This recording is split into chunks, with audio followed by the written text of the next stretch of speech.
Welcome, welcome, welcome. You're listening to Kickstarter Radio 102.4 and I'm Lipstickpaddy, your host for today. And we're shining the spotlight on Vampire the Masquerade chapters.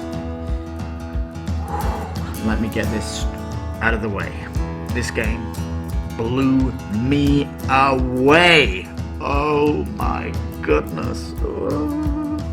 Alright, it's using the official license of World of Darkness, which is a gothic punk universe of a role-playing game, Vampire the Masquerade.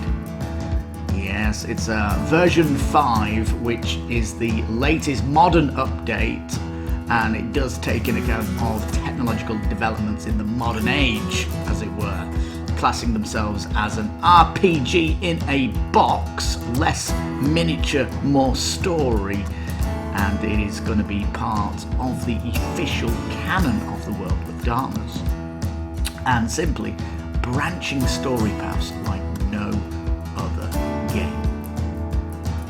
We need to definitely check this Kickstarter out. So let's see what the Kickstarter's like. Wow, here it is, and oh my goodness, oh my goodness, oh my goodness.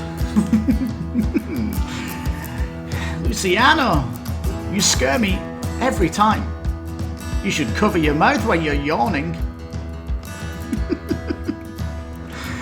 Yeah, with a girl power t-shirt.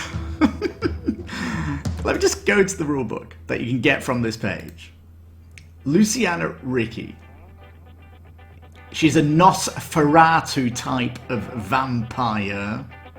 Yes, disfigured, hideous, and monstrous. I think we can agree with that. Yes, there are different types of vampires. They each have the flaws and the disciplines, which means, you know, what they're particularly good at. And we'll see more of these characters as we go through, but the rulebook is definitely worth looking at, and I'll come back to here as we go down the page. But yeah, props to the team. Look, they've already made $1 million Canadian dollars, which is great. They've got over the 4,000 backer limit, which is excellent. But to be frank, this game has had little presence online. It's only just hit the BGG top list, and really is pretty much undiscovered on YouTube. So hopefully this will give you an opinion that makes you really want to check this page out. So I want to go to the video first just to comment on this. And we're going to see the type of gameplay, RPG in a box, as they're describing. Now this box is huge. We'll come to the dimensions of this as we get out the page. But there's certainly going to be a ton of stuff in here. One of the comments is, are they going to give you a wheelbarrow to put all this stuff in? Yeah. Okay, so you're going to get a prologue to the story. There's a goal that you need to do. And here you're going to have to kill this guy. Now you've got two options here. You can grab the knife. This will need an athletics check to your character, or you're just going to go straight forward and attack them. This is your first branch of the story, so let's go athletics. I'm going to risk it for the biscuit. Come on. Card E2, where are you? Alright, so it's a physical and an athletics test. Alright, so you can see you need 5 successes, and you can get automatic success in athletics. So if you're pouring if you're leveling your character up and putting character traits into athletics, like you're building your athletics up, and your athletics is level 5 in skill, when you come to this kind of challenge, you're automatically going to succeed. You're not going to need to roll dice. You are the athletic one. So you're really going to feel your character's build when you can just fly past these rolls. That is very, very cool. Now what's interesting here is they're rolling for it, and look at these dice. They're epic dice. nice, aren't they? We'll come to these later. This is the knife on the table here. Interestingly, the knife on the table, though, is not going to do you any good. If you examine this card, it actually is worse than using your fist because it's potentially a blunt knife. You saw this little blood move. If you use a special ability of your vampire, it makes you get hungry. And when you start getting hungry, you need to drink blood, don't you? So, you know, you can potentially buy NPCs or even animals and make sure you don't get caught doing it. So, the combat is still kind of unknown, as in we need to know more of it. There is going to be a live play on Valentine's Day, so that should shine more light on that. We can see here the attributes list, and this really should be on the main page, but it's in the rule book, and you can kind of see what you can put your skills points into here. I did mention athletics, so if you'd max that out, you would have automatically gone through the pass for the athletics check. But yeah, very, very cool. Interesting that there's a technological one, so maybe some hacking, occult one, mysterious, awareness of your environment and of what people are saying, an investigation. Yeah, there's like, it's not just combat, there is investigation in this game, and lots of social aspects of the game you can see here. And yeah, physical. So it's going to be interesting. Humanity level, what is that? Very, very cool. And yeah, there's also an initiative up here, so you know, we're in the battle. You know, can you potentially build your character where you're going to get the first hit or 2 hits per round? We don't know yet. We'll find that out. So yeah, lots of items you can pick up in the game, and all these items are going to carry with you, I guess, into the next chapters, as the game is called chapters. There's lots going on. There's conversation going on here, 2 guys, and we're going to see another branch coming up. This is an interesting branch. You know, you can talk, you go to card D or D7. We can see a card conversation here that requires a dominating skill check.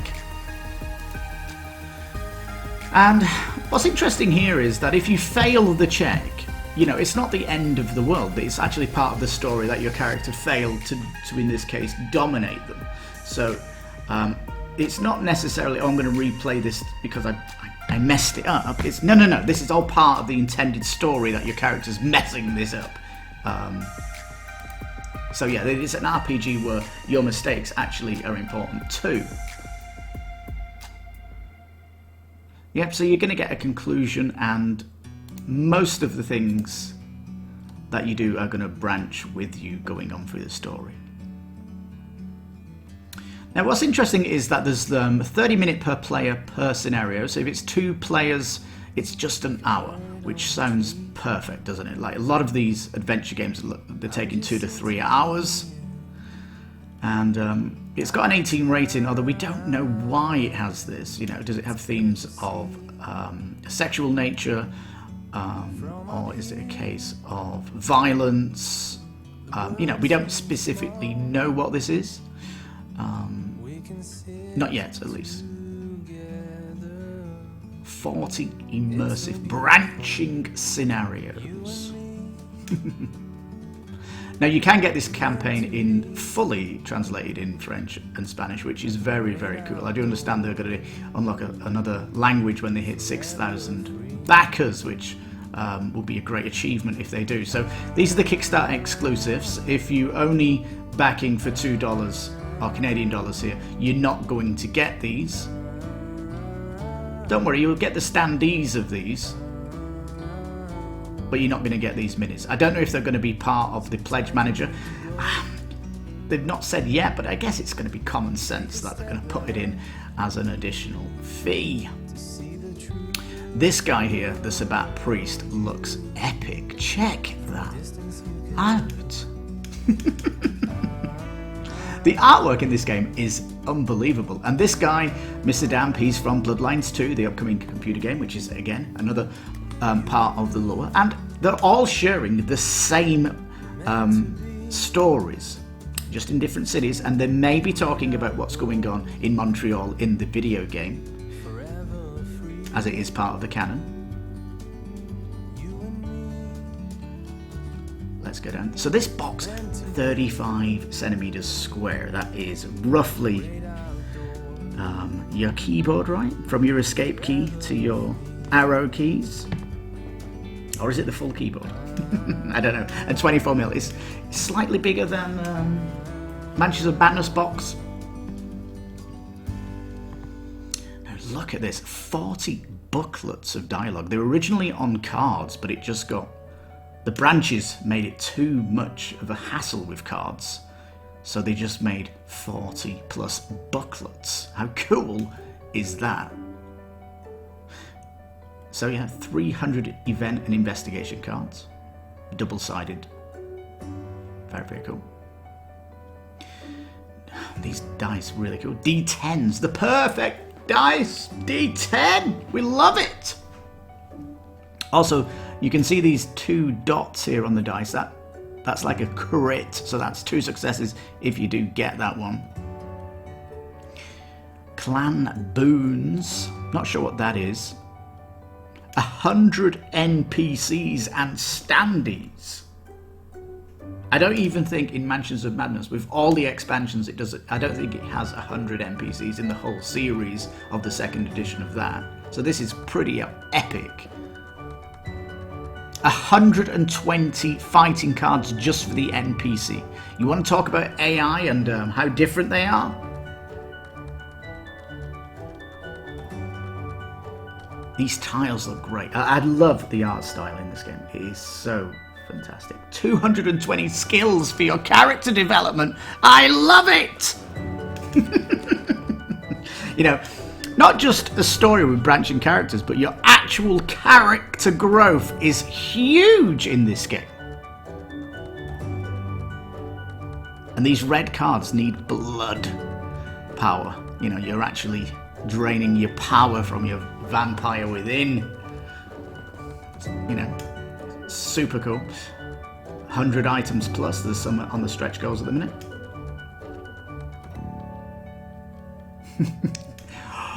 Look at this. Look at this. Mystery reader. You know, Madara had this so that when you looked in the book, you couldn't, you know, you couldn't spoil something. Where is it? Have I gone past it? Yeah, these booklets, when you look in the booklets, you are gonna have information you cannot read because it's non-spoiler-ish. This is fantastic. They should be doing this in all story games so that you don't spoil the story. Check this out, a sand timer. What's this? You come to a part of a story, it says turn the timer over. You've got to make your decision in 10 seconds. Go! What are you going to do? You know, this pressure, you're going to feel pressure in the story.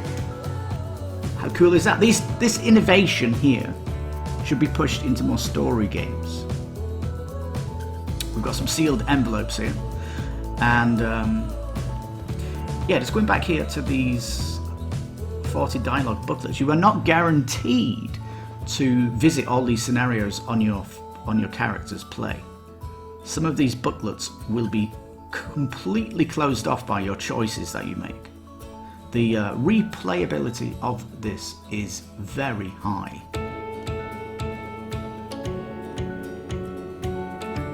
So yeah, only certain characters, only certain paths will open these sealed envelopes. And it does have tiles.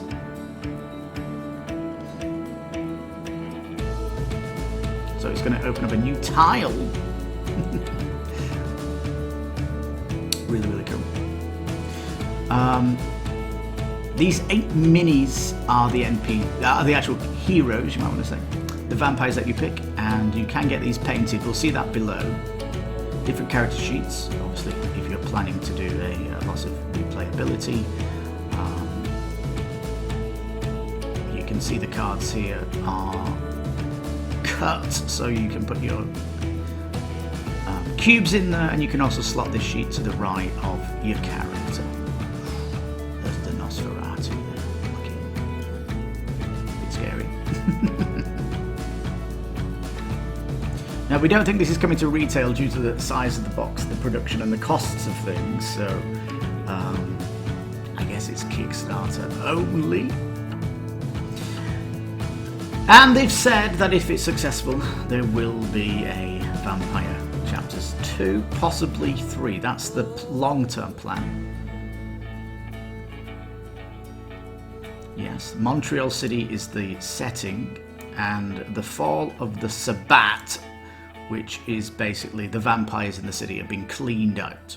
So the Masquerade, they are the people that are cleaning the cities out. So if you start doing stuff in this world and get noticed, for example, I'm going to bite this character here, but if somebody witnesses this and runs off, they will report this to the Masquerade, and your Masquerade level will be tracked during your campaign. This means you're going to be getting heavier heat on you. You know, can you possibly play a game and keep this very low, like you are super stealthy in the game, not to alert the Masquerade?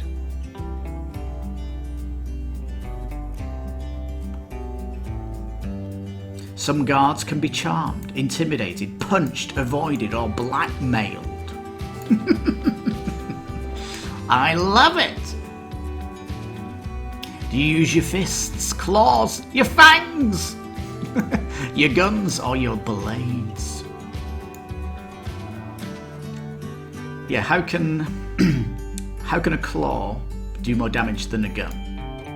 Well, if you can't fire a gun and you manage to graze the shoulder, that's not going to do as much as if you're proficient in claws and you rip that arm off, right?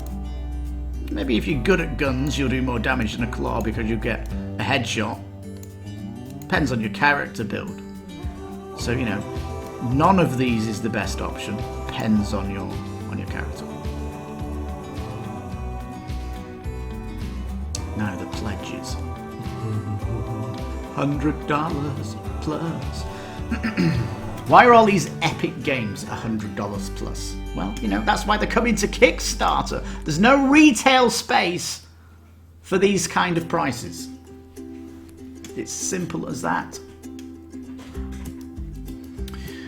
Now there is some expansion packs here.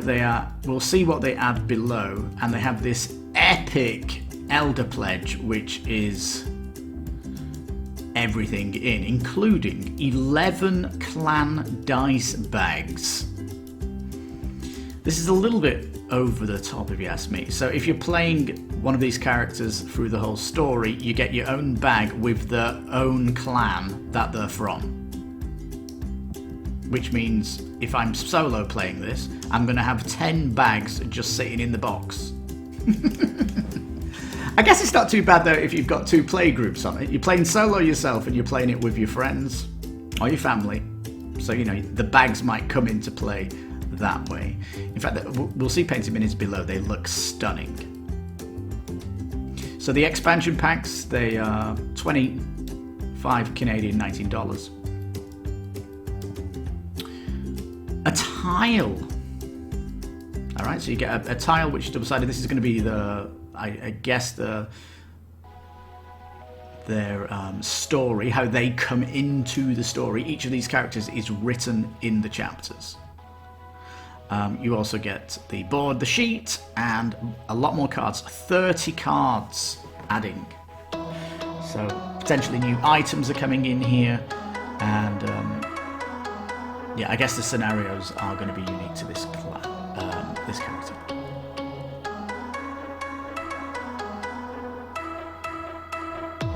Now, if you know the lore of this game, I'm guessing that the Ministry, the Banu Hakim, and the Los Ombra are all known to you in the lore. You know, this is version 5. I love this cigar. Update your tokens to metal. Probably not necessary. Check these dice out. Now I understand that one of the old, maybe version 3, the red dice had these black letters on them, but when it went to version 5, they all went white, like you're getting in the box here. But if you get the metal, they go black, like version 3. That's like epic attention to detail there. If you've got anyone who's really interested in this World of Darkness, they'll notice that and go, oh my goodness, look at that, it's amazing. It's the old dice. And you can use these dice if you're role-playing also. There is that. Here are the dice bags. You can see they're worth $10 each. So the super stretch goal that gives you 11 of these is, I guess, good value. Now you're getting a set of NPC minis. I don't know if these are just going to be representing, are you going to use one of these minis more than once in the story? There's supposed to be 100 of them. These are the painted minis. Such an interesting choice of colours, isn't it? Palette. Really, really cool. This guy on the right here, there's a twin brother. You'll see the first stretch goal, so you can actually choose a non-pre-built character if you want to roll that way. There she is over there, the Nosferatu. Keeping an eye on her. I mean, look at this guy. It's like you're playing a robber.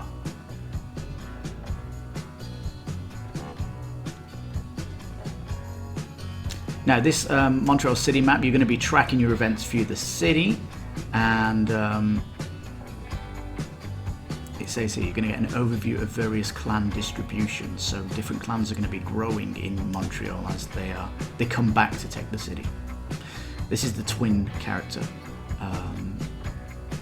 that you can design your character from scratch. Plastic tray, what we like to see on our Kickstarters. Extra content in the form of side quests, which looks great. They are unlocking in parts, so KiS in the Sewers has a few scenarios with this side quest. These concept arts are going to be put inside the story books just to make them less text heavy. The arena sounds great, doesn't it? Like a battle place to go battling, like a fight club. Montreal Sheriff. Yeah, so I think scenario 3 finished off the sewers, so that's fully unlocked. The Anarch Revolution just started here. The hideous beast NPC, where does he come from? Card upgrade. And they're starting to do music. They're actually going to compose new music for this, which will be super cool. It'd be interesting if they can get bring over some licensed music from the video game Bloodlines 2, as they're all part of the lore, like and they show soundtracks. That'd be interesting.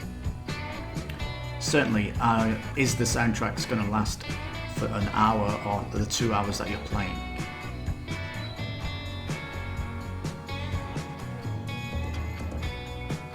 Now there is a protean form which is like druid-like. Can they turn into these? I'm not versed in the lore that heavy, so I'm not quite sure of these. But I don't think they're pets. I'm not sure. You can check this out in the rulebook if it interests you where these are coming in. So yeah, a little disappointed that the stretch goals from 1 million jumped up to 50k. These lot were 25k each, and just jumping 50k, going from 25 to 50k seems a little, I don't know. I'm not happy with that because these are bigger stretches now. I would like actually for this to go to daily unlocks. And so do bigger stretch goals, yes, but have some daily unlocks, so we're guaranteed to get some more stuff. Like, I don't really want to see side quests as stretch goals, if there's more going to be down here, just make that a daily. And that's my recommendation anyway. I do hope they're doing it. Now, when I said there's lack of videos for it, these links here are either a podcast or a playthrough of the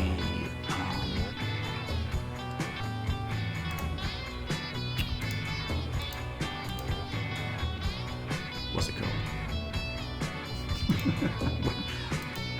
Yeah, she's in the, I can't even remember what it's called.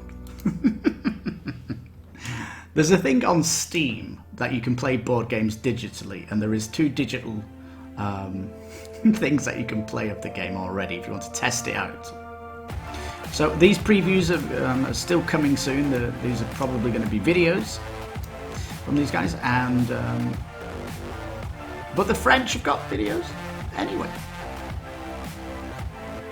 So the French are getting better coverage than the English. Fancy that. Rulebook is here, and I do suggest you check it out. It is quite fascinating to see the level of detail in the lore, right? We're starting to see the different clans now.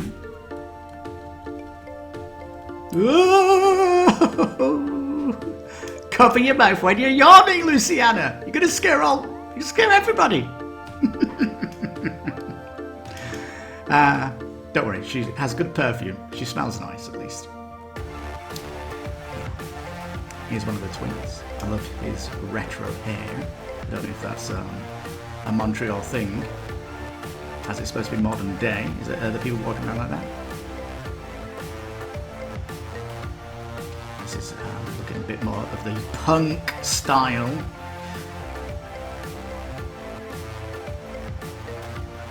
And here's the guy, very, very scared, isn't he? Not messing around. A little bit of magic here. Blood sorcery. I think this is a character that interests me the most, as I do like to roll a mage. Check that picture out with the blood on her fingers. It looks fantastic, doesn't it? Not just a pretty face.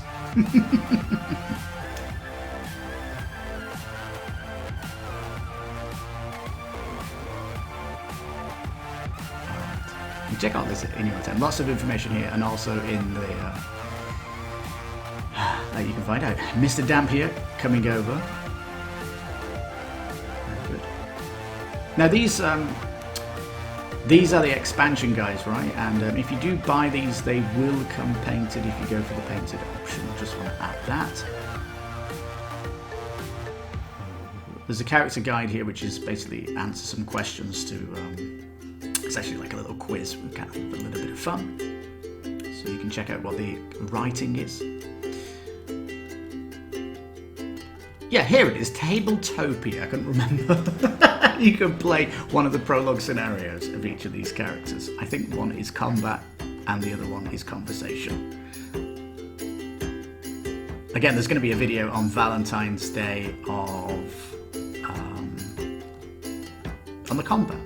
They've got all these partners here. You can see Paradox own the full license, and it is set in the world of darkness and shares the world with all these other properties that are sharing the license at the minute, which includes all the other board games, which includes the upcoming video game. Are we going to see a Vampire the Masquerade movie? Maybe a TV series? Now, my understanding is Succubus Publishing. That's the Madara folks. They are going to be doing something special on Valentine's Day, so stay tuned for that on the page. Also, Madara does go for pre-order on Friday. Just want to throw that in there. I believe they're writing a scenario. I don't think they're bringing a character. I don't think they're writing a character into the lore. We shall see. Greenbrier Games, they're a big miniature company. I am not sure what all of these are it's only Greenbrier and Succubus that I find that difficult to say that I know of. Anyway, they're asking all these people for help, assistance, you know. I think this is a kind of a popular thing with the indie Kickstarter groups, is that they're all sharing information, which is good. Oh, everything Epic there, of course. You know, I know who they are. Previous Kickstarters. And links here, and the shipping, which is actually pretty reasonable.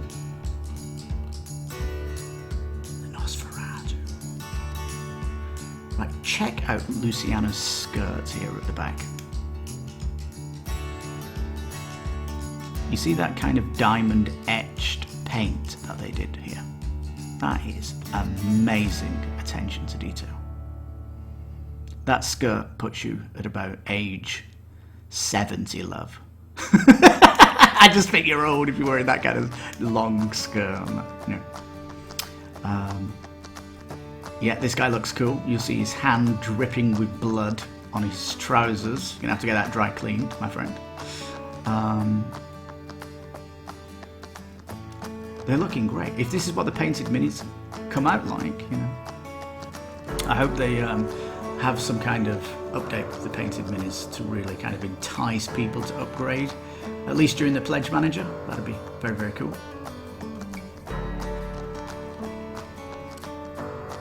Yeah, they do. Let's see, I have no hair there. Are you wearing a wig? Right, so check that out. Some criticisms that people have had with the game. Which, this first one just blows my mind. That, oh, it's a bit of a risk with the game because they've only created 3. You know, this is the 3rd Kickstarter. Oh.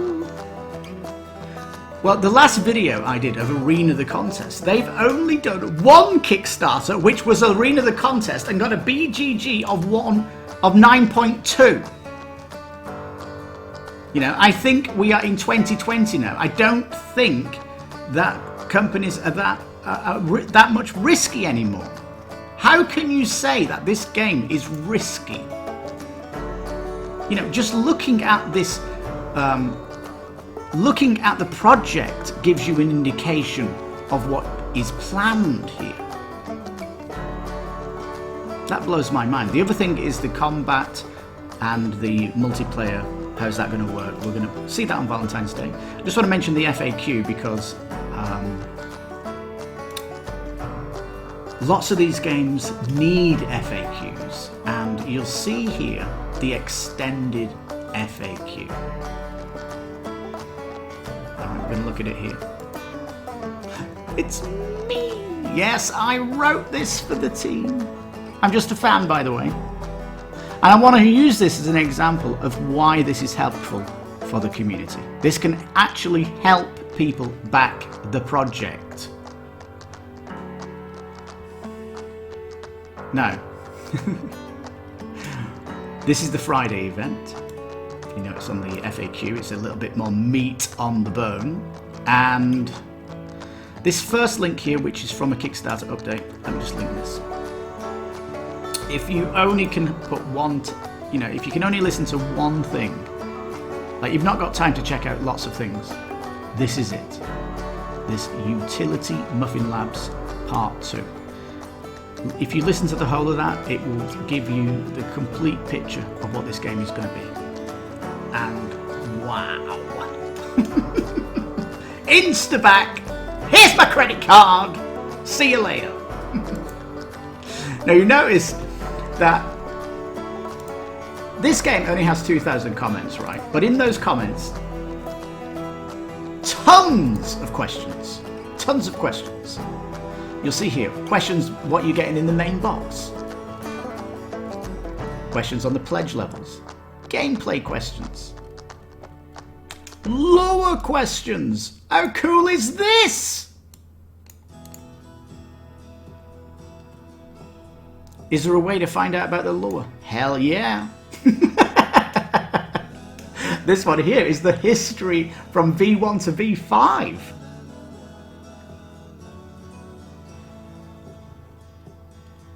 Language questions, add-on questions, requested Kickstarter updates on their page. Painted minis, please. We want an update on those.